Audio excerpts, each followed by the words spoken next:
Hello, and welcome to this special episode of the Wine Pair Podcast. I'm Joe, your sommelier of reasonably priced wine, and for this special episode, it's just me. Carmela is making cakes in her bakery, which, by the way, you can learn more about if you head over to her website, lovebabycakes.com. Or maybe we're just out of town, and while we're out, we're letting you hear our amazing conversations with winemakers. You never know.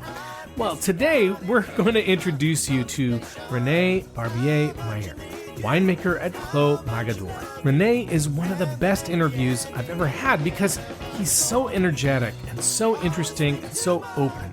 René comes from a long line of French winemakers, but he specializes in wines from Priorat in northern Spain. His winery is located in the village of Gratalopes, a place his father and a group of 4 other winemakers settled in the late 1980s. He's a winemaker with very close connection to the land and to the fruit, and he focuses on low-intervention organic winemaking with indigenous grapes. In our conversation, you will hear about his approach and how he brings so much joy and discovery and art into his winemaking, both literally and figuratively. Before I chat with René, I want to give you all a quick orientation to what we usually do on our podcast.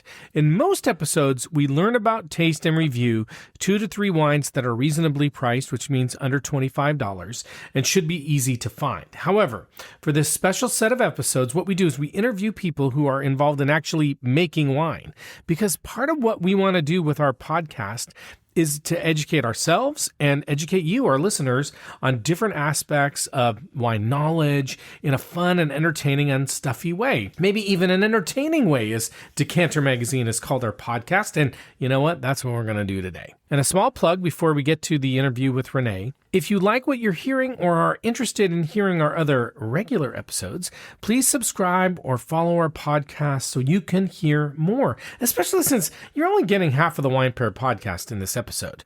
That's me. You can also go to our website, thewinepairpodcast.com, to send us a note or subscribe to our newsletter. You can also follow us on Instagram and Blue Sky at the Wine Pair Podcast. And if you like what you're hearing, you can even leave us a nice rating and review. We won't mind. And you can always reach out to us at joe@thewinepairpodcast.com as well. Okay, let's get to the interview with René, and I'll just warn you that if you are an English speaker, then it may take a minute or two to get used to René's accent, but be patient because I promise once you get into the flow, you will have a great time and learn a ton. So here is our interview with René.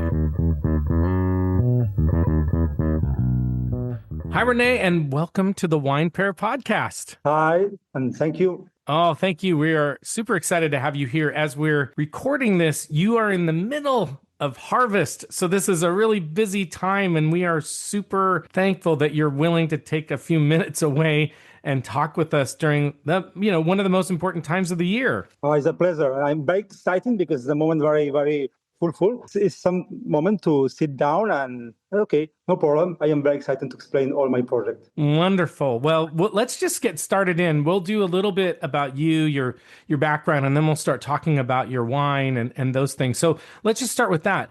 Tell us a little bit about yourself, your background, your family, and I kind of know the answer to this already, but for our listeners, if wine played any part in your growing up. Yes, sure. My family, I am René Barbier the fourth, the same name.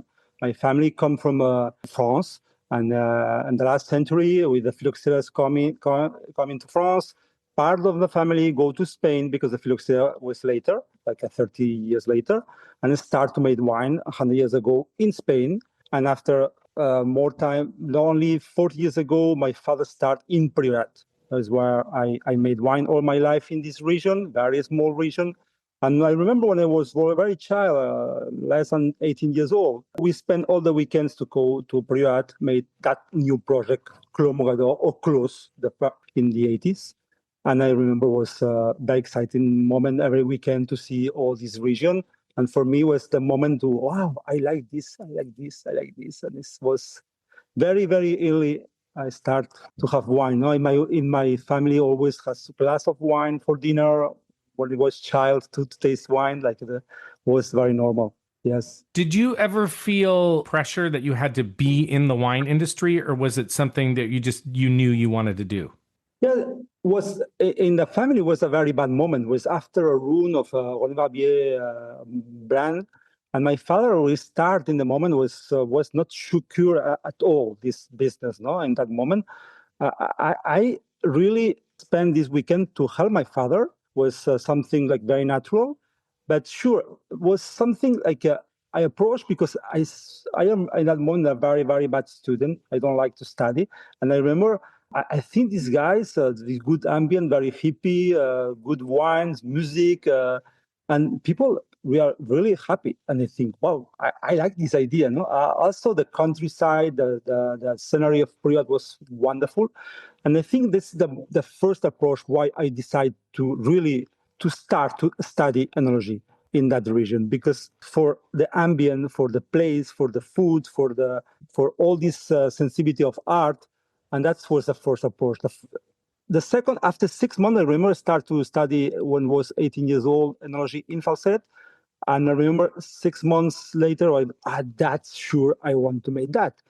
But no, my father, no, because it was really in the beginning of the project. It was not secure at all. It was nobody win any money in that moment, no? And it's like, okay, it's something, I know I start very early in my life with that, but I think it's probably different for my children. No, now it's a reality. Mogador is something more real, and that I know I have children for.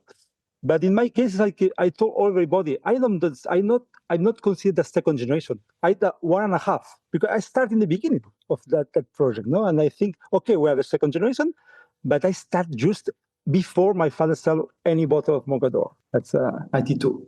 And wow, you have 4 kids. So are the children involved? Do they, I mean, they're young, I'm sure, but do they come out to the fields? Are they around ever? I My wife made wines too. You know, Clara Perez is my wife. Probably now my biggest influence in the wine is my wife. Very nice winemaker. And I have 4 children. The oldest is 22, 21. And we have the same idea, my wife and me. I think the wine is here. Everybody made wine in my family, my brother, my wife, my brother-in-law, my father-in-law, my father, everybody. And I think it's the passion of the wine is in the family. But I think it's very interesting to first to travel, to make other things. And if you really, really want to make that, come later. But first, if you like music, make music. If you like anyone, no. And for now, the two tours made other things. But he loved made one. Now, in that moment, made the harvest with us. But after that, we continue his study or other things, no. And I don't know. For me, it's not very important to study enology for made wine. It's not very important. It's much more important philosophy, travel, culture, art for made a wine, a special wine. The technical wines is very important. But that idea of my philosophy of wine, for me, the more important thing is travel, culture, many other things before to really, really. I know I start wine was very young, but I don't think it's the best way. I think it's a good way if you're very clear where it's young. But when it's young, we don't know, and I think it's a I don't worry about that. I suppose one of the 4 to continue because I like this idea, but not pressure. If you don't want, no problem too. That's sure. No. Well, I can tell you're a good father. And I'll just say, because the people who are listening can't see you, I can see you. All I'm going to say is you look great. I mean, for a guy with kids that are in their 20s, you look great. I'm jealous. Okay. Our kids are not that different in age. And anyway, I won't go down that path. But I mean, there's so many things to talk about that you brought up. But one of the things that you did mention, I love this idea that you're like, hey, winemaking is really about discovery, travel, etc. And you traveled pretty extensively for a while. So I'm curious about that. Like, tell us a little bit about what you learned, mentors you may have met, and how that sort of like came back into the wines that you make today. Yes. I made 34 harvests now here in Priyat. And every year I have one stagiaire, the young guys to here because I learn like the same way. When I was young, okay, my first influence is my father, sure. But after that, I have the chance to make wines in many places in the world and the very nice guys. And I learned a lot I think it's, if you want, I told my children, if something want to make wine, in 2 or 3 years, we can make 6 harvests, north hemisphere, north and south, 6 harvests in 3 years, in the 6 guys, wonderful winemakers, and we learn much more in the university, but much more. No? And that's for me the way, no. And it's a very good experience. And for me, that's the way I like, no. Drink a lot of wine. For the people love wine and made wine in a different place in the world. For me, that's my formation, and I think it's yes. I thank you very lot of people for me a big influence in many places in the world. I have this good chance for that, and also that the young guys coming to my house, I learn a lot because these guys go. These guys have a big travels and very young guys, very good formation, and it's something very strange because some wineries not going to imagine you go Bordeaux, you can very close, no. The thing this I don't know it's true. I never made one in Bordeaux, but in Priorat and many places in the world, it's totally opposite. It's very open. Everybody to that's I think it's a very nice wine world. That's the wine world I like. No, I also I like when I have a lot of risk in the wine. Not always is good, but we learn a lot. It's the philosophy of the wine for me. It's changed in many years. When I started, I remember was I looked the perfection. I want to make a very perfect wine. Today, I understand the perfect wine I don't like. For me, it's boring. I prefer the wine more risk. Sometimes it's not perfect. Sometimes it's very bad but this idea after 30 years, this idea of to risk, to learn, and that for me is the wine one I like, no. And these young guys now we have one from Italy, and this is very exciting. And the guy is like a 24 years after he made one in 4 places in so young. It's very exciting. I remember me when I was young. No? Well, I often ask this of winemakers that we have on the podcast, if they lean more on the art or science of wine. I think I know how you're going to answer this, but yes. What do you focus on, art or science? I think it's very dangerous, the science. For me, when the energy is more science to art, intuition or art, the wines I understand it's a lot of work, I respect. But for me, I have not the same connection. No, I don't have the same emotion. Normally my wines I really like, really emotional. I think it's the wine was not so perfect. No, and I can't explain exactly what is in the wine the difference. Something like a very etheric. It's like an energy.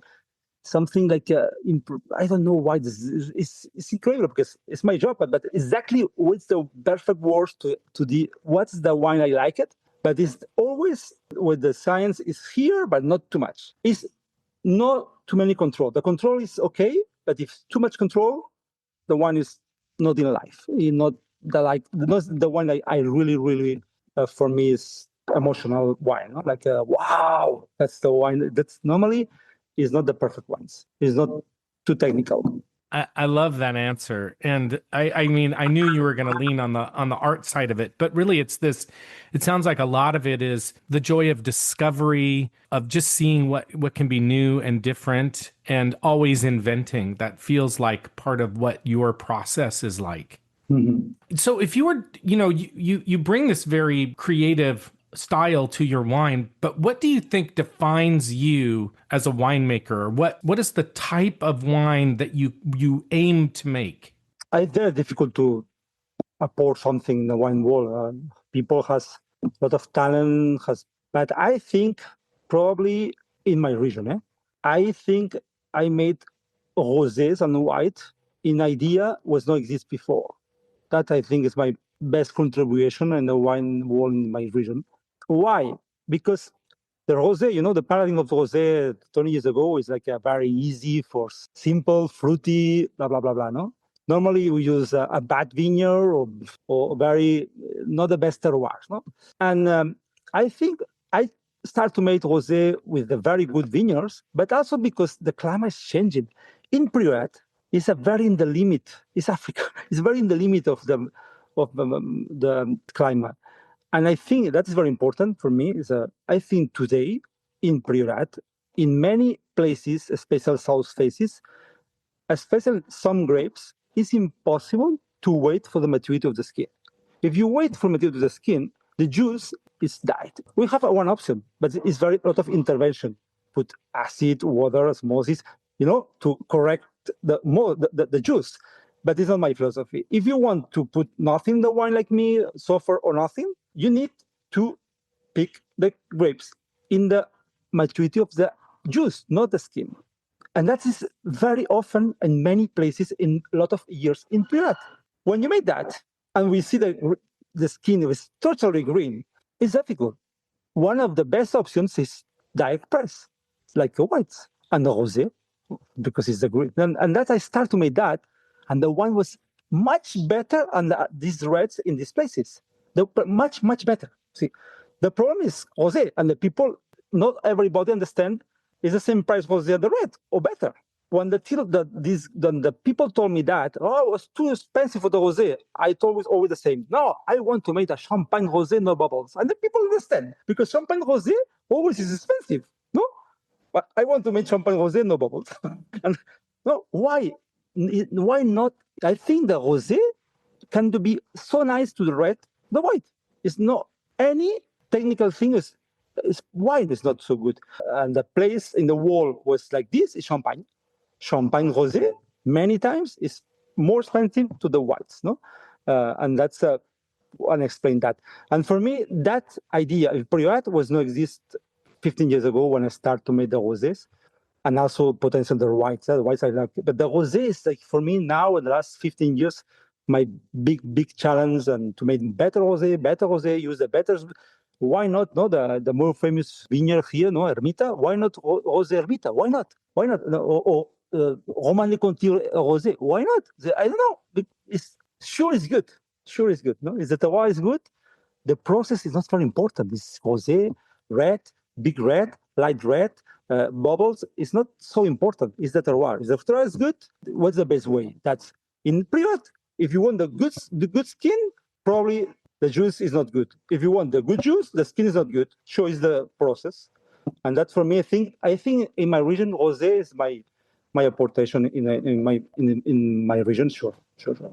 Really, this is fascinating, this approach that you take, and it's very much how climate is playing into it. So I'm gonna connect a few dots here, and then we're gonna get back to you. But I'll just say, for me, red Priorat was a revelation. I'd not had it before, and it's not very common in the United States. It's a wonderful wine. We did it about a year ago because we were heading to Barcelona, so we wanted to do an episode on it. It's a beautiful wine, and I think very underappreciated. But what's interesting about what you're talking about, because I'm sure also there's a lot of pressure or expectation in Priorat, as you were mentioning, in other regions around Spain and France, Italy, that red wine. You have to do red wine. That's what the area is known for. That's what we have to make. And the climate is changing this. You're talking about like waiting for the skins to mature while the juice is kind of overdone.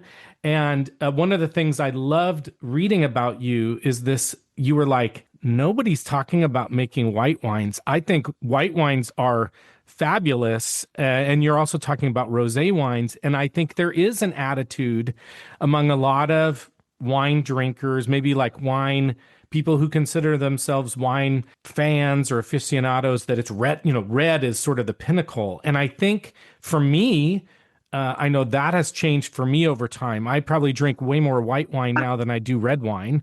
I drink a lot more rosé than, when we started this podcast, I was like, rosé is junk. But the most beautiful rosés I've ever had are Nebbiolo rosés, Primitivo rosés, Pinot Noir rosés. Now I need to try, I've never had a Priorat rosé. I want to try it now. So, and I want to try yours. So tell us a little bit about like some of the wines that you make. What do you like to make? Are there wines that you've made that you're really just proud of? And anything recent too in vintages that you've just really loved? And it's very important when I start to make the rosé, I realize this technique of direct press is very, very interesting. I use a lot for made also my reds. Today, you see, I direct press Cabernet. Was in the Mogador in the past a lot, but now I don't use the skin of the Cabernet. I press direct press. I pick the juice and I put in the Garnacha in the good maturity. And this I play for no intervention of water, blah, blah, and I play with different techniques in one wine. And my wines today is much more different, much more fluid, less structure. You think that people think about Priorat always as concentration because the concentration is in the vineyard. But it's not tannic, it's not very heavy now. It's much more in balance. And it's no intervention, no acidity, no water. But it's because we use different techniques. We made carbonics, we made direct press, and also we make long maceration, but not all. Probably it's 50% only. The rest I introduced, and that I learned that because I made rosé, and I did the potential of the rosé, and wow, why not? And that's changed a lot, no? And yes, the years here normally is hot, extremely hot, or extremely hot. That is the years is always hot. Some years like a 21 was cool, lovely, but I learned now to make wines in the very, very hot vintage. And now the home vintage, I can make very good balance because I have these techniques new, no? And I am very happy the last years. I think the last 5-6 years, I changed very, very big changes in all my wines, also in Mogador. Yes. And the wine is, for me, much more in balance, no? When I was young, always in the tannins, more tannins, more tannins, more tannins, so structure, new oak, more structure. Only structure, no acidity, no pH, but only structure. Today, we lost the structure. We have much less structure, but we win pH lower and we win acidity. And we have better balance, no? And we think about Burgundy, it's nothing, but total is in balance. One is in balance, the capacity of aging is nice. I think our wines, sure, it's easy to drink young, but why not probably aging so well of the other wines than the past? I don't know. I need time to demonstrate that, but I feel the balance is the key.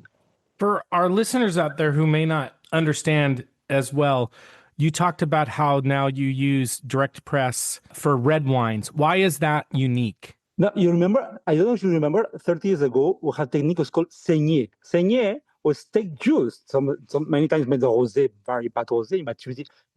But the percent of the skins in the past, we want more. Now I made the reverse of saigner. I want more percent of the juice and the skins. And that juice can be taken earlier and more acidity, freshness, energy, vibrancy, all because I pick earlier, but not the skins.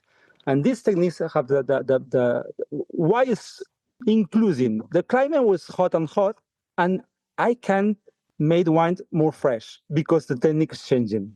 That's just interesting. And maybe it's as I have kind of grown as a wine drinker, I find wines more interesting that are actually less extracted, less concentrated, more, like you said, let the juice out. Like, let's taste what it tastes like. It doesn't have to all be skins. So this is really, I can tell already, I will love your wines. Is there a wine you made? Maybe it's one that you made recently, maybe it was a long time ago, that you were like, this is it. Like, this is I made a great wine. I did a great thing. Normally my wines always, I think, can be better. But yes, I'm very surprised now in one wine, especially one wine. I bought in 6 months ago. My dream is no sulfur at all in more of my wines. No sulfur, no correction, nothing. But it's very difficult. Now, especially I like long maceration, long aging, long bottle. And I made one wine with my wife. It's called Grata Jobson René. And it's a very old Garnacha Peluda and Carignana. And the 23, when I bought in that, I think that's one of the best wine I've never made it. No, it's not in the market. It's probably in 2 or 3 years. But this, okay, I win. I made long maceration, long aging 2 years, and no sulfur at all. No, and the wine is, for me, it's lovely. But for me, wow. The problem is now to make 2 times, 3 times, 4 times. No, but when you start, if you made 1 times, it's possible to make twice. And like this, no, and like this, no. This is my big challenge. No, made the wines more, less intervention in the way I like. No, and it's not easy. I start to make wines not sulfur at all in 2010.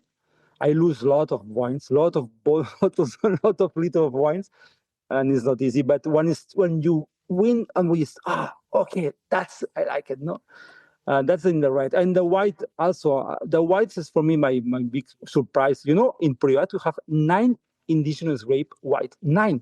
You can imagine the different type of whites. And have one grape I lovely, called Cartocha, in Penedès Charello, but it's very famous in Benelux. But here, that grape, I love it. And it's also one of the, wow, I like this. I want to plant more like this. I don't know. It's difficult to do one wine, but that's two I remember now. It's very nice. No Garnacha is more. I am more and more Cariñena. That's a grape not so famous and not so good prestige. But I think for our climate, for good balance, Cariñena is wow. This minerality, this black mineral of Priorat, this typicity, always you find the Cariñena of Magneta, of Priorat. It's not so easy to find Garnachas. Garnachas sometimes we don't know it's Chateauneuf or it's Madrid or the Cariñena of Priorat. That's really the black mineral I really like of Priorat. It is interesting, yes, because Grenache, what is the wine or the grape that we think about with Priorat, Yes. but not Carignan. So that's, yeah. So René, I've never asked this question before, but I get such a good feeling about you, so much energy, you have such a good vibe. I'm just curious, what do you do outside of winemaking? Yeah, do you have hobbies? Do you do art, music? Like, you're just such an interesting person. No, I need time for my own, and I have a space now. But I like always to know, to see nobody in the middle of the countryside, the mountains, walk or nothing. That's for me is very important. No, a book, and I need if it's every week better. I need to nobody and because I live in countryside, yes, but I have 3 wineries, sort of, and I need that time to relax, and that's for me why connected to the nature, the book, the music. Wow, that's for me I need that. I need that. That's sure. You need the quiet. You need to just get to some quiet. The quiet, not in the city. That's important. I like the cities, but this quiet was quiet, no noisy. The connection that's for me very necessary. Very important. I love it. Well, I just have a couple more questions for you. One is, we'll talk about your wines in a second and where people can find them. But this is the most important question to me. And that is, we come from an Italian-American family. So it's maybe a touch of some European traditions, but every Sunday night, we have a family dinner. It's a big family dinner. It's 15, 20 people. We all get together. And you're invited, René. So when you come to Seattle, we hope you come to Seattle, or maybe we're going to go visit you and we'll have dinner with you. And we'll make dinner. But the question is, what of your wines would you bring to our Sunday night dinner? Normally, I never drink my wines because in my job, I drink enough time my wife. Normally, when my wife and me have a very special moment, we are very similar profile. We like really, really the same guys. And sometimes we have the chance to know some guys of this I like and some others not. One example, I love Rayas, but I don't know Rayas, the guy, or not few. But I have very good connection from Auvergnat, and for me it's more connection. But I don't prefer. I sometimes the wine world is not something. It's totally no objective. It's subjective. No, it's feeling. No, and for me, well, yes, have the chance to put an Auvergnat. For me, it's wow. I like this fluid, natural. I like this, but I like a lot of wines. But some producers, my wife and me, today to open Auvergnat. It's one of them. No, you have others, but yes, but this is when they think about 2 or 3 names. I go, wow, that's okay. But after, for me, in Garnacha, no, is my place. Rayas is something wonderful. No, sometimes wonderful to inspire, to learn, because it's the same grape, no. But now, for me, my big inspiration is in Spain.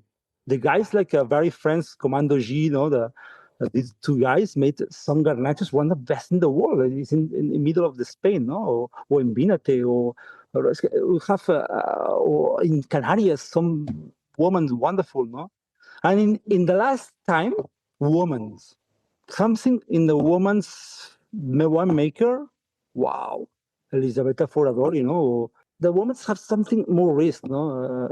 I don't know, but it's difficult to make one, but that profile, yes, is the same. It's something always in some risk, sometimes more, sometimes less, but never is hyper technique and perfect wine. No, and Italy also I like a lot. Italy, but I don't know. It's difficult to. But yes, Auvergnat. Okay, one Auvergnat is nice. Why Well, not? you're very kind and you're very deferential, but I want to know what of your wines you'd bring to our dinner. We want to taste your My wines. ones probably a rosé.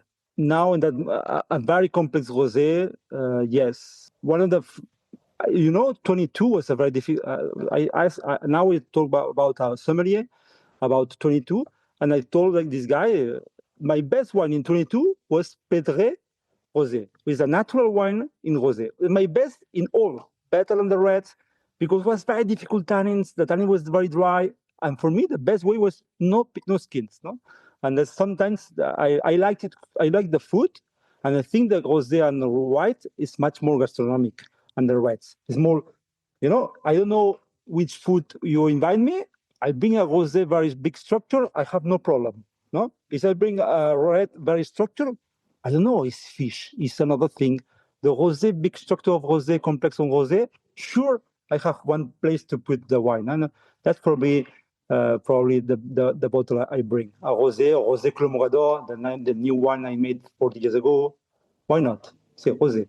Perfect. And I do think it's, we think very much about food and wine together. And I do think rosés, especially from wines that are considered bigger when they're red, are very versatile with food. I think rosé has had a bad reputation of like, it's very Yeah. difficult to pair. Well, maybe if you're talking about very Provence, very sweet Provence Exactly. rosés, yes, maybe there are limitations, but rosés are quite versatile. And I think people Exactly. don't understand that.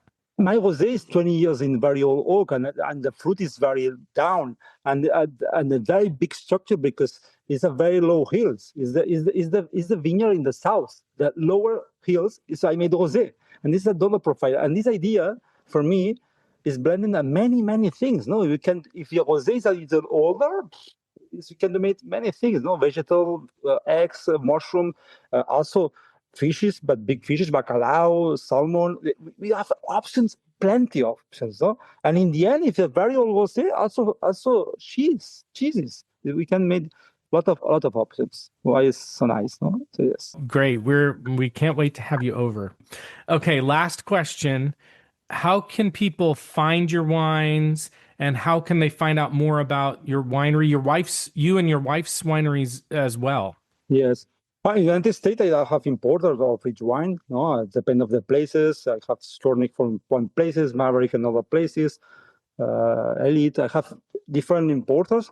And for information, I start to make a website. It's not finished because probably always difficult to finish, but probably in 1 month it's finished.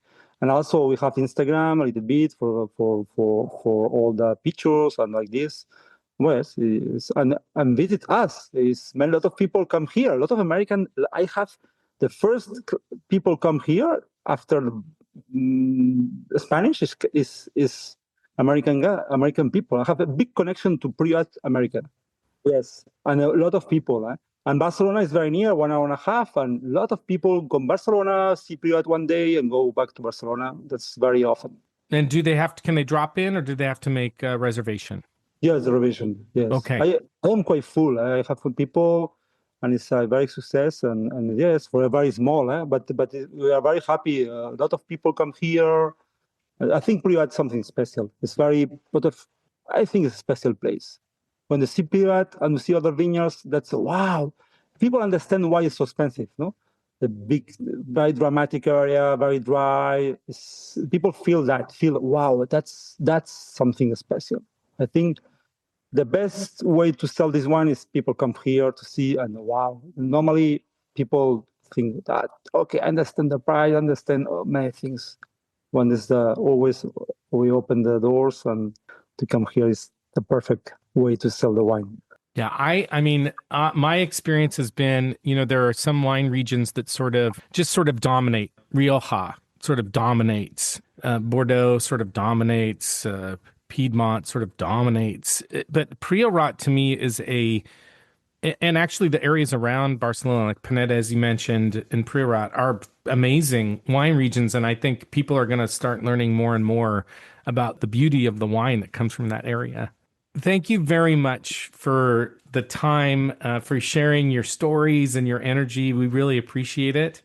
And we do hope we'll share more information in this episode and then also, on our website. But we do hope that people will visit you and make reservations and come and see you and seek out your wines. Thank you. It was a great pleasure. Thank you. Thank you very much for listening to our interview with René. As you can tell, he is just a wonderful person and really a pleasure to talk to. He's someone who you can just tell by talking to him. He puts all of his heart and soul into every wine he makes, and he cares. He just cares. Now, in case you're worried about how to find René and Clos Mogador wines, don't worry. You can find all of this information on our website, thewinepairpodcast.com, in our show notes for this episode. But so you have it, here's the information about how to find out more. The website is www.closmogador. That's CLOSMOGADOR.com. Instagram is similar. It's at Clos_Mogador. So it's CLOS_MOGADOR. And email is closmogador@closmogador. So again, CLOSMOGADOR.com. And we hope, in addition to visiting René and visiting Clos Mogador and learning all about their wines and buying their wines, we also hope you'll subscribe to our podcast, The Wine Pair Podcast, and follow us on Instagram and Blue Sky, and visit our website at thewinepairpodcast.com. And also, if you want to reach out to me, Joe at thewinepairpodcast.com, if you want more information, you have some wines you want us to try or winemakers you want us to talk to. And we really look forward to hearing from you, and we always respond, and we always get back to you. But now, it's time for us to go. And as we like to say, life is short, so stop drinking shitty wine. Bye-bye.